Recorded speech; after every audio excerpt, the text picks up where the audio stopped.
In today's video, I want to explain to you why the banks are collapsing and what it means for the housing market. 3 U.S. banks have failed this month, and the crazy part is it's not because of fraud or scandals, but because of terrible management and stupidity.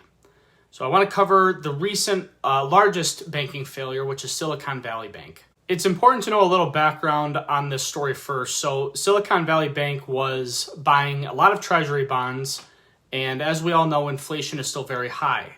The Federal Reserve has been raising interest rates pretty rapidly for about the last year.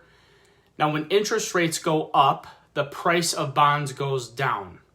With the increases in the federal funds interest rate going from 0% a little over a year ago to now 4.75% today, the prices of bonds have been falling rather significantly. For example, if interest rates increase by 1%, the price of a 10-year bond will fall by approximately 10%.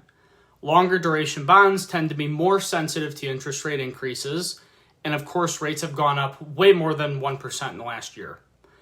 None of this would have been a problem had Silicon Valley not sold their bonds, but the problem is they had to sell. They did not have a choice. Many of their customers included tech startup companies that are not always profitable, and they burn through money quickly and in large amounts to fund their operations. So Silicon Valley Bank had to sell some of their bonds at a big loss to make sure they had enough money on hand to help their customers when they needed it. They sold $21 billion worth of bonds at a loss of $1.8 billion. They, of course, had to disclose this. Investors picked up on it. Their customers picked up on it and essentially started to panic. The customers rushed to get their money out of the bank because the government will only insure up to $250,000 in deposits, and many of their customers had accounts in the tens of millions, hundreds of millions, and a few over $1 billion. So it was pretty much a disaster, and it all happened very quickly in a matter of days. So at this stage, they bought too many bonds, and they had to sell at a huge loss. But here's the stupid part. We all knew that interest rates were going to go up, and in turn, bond prices would fall.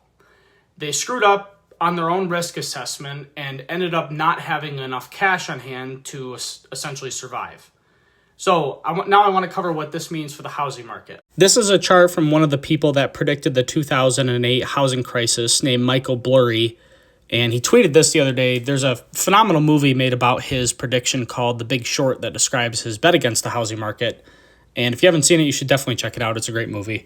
But you'll notice in the top right-hand corner and the top middle are two of the banks that have gone bankrupt, Silicon Valley Bank and Signature Bank.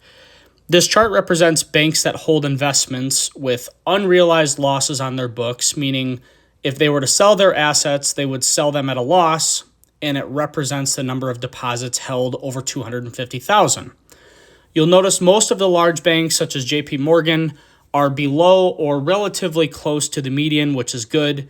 That means this banking issue shouldn't cause a major economic shakeup, and most of them have not overextended themselves relative to the amount of deposits they hold over $250,000 like Silicon Valley Bank did. Something that is being monitored very closely. So as a result of the recent banking failures, mortgage rates decreased about 1/4 to 0.5%. And these banking failures might be a sign that the Federal Reserve will not continue to be as aggressive in their interest rate increases for fear of causing more economic turbulence. Something we're monitoring pretty closely. Thanks for watching, and call or text anytime with questions.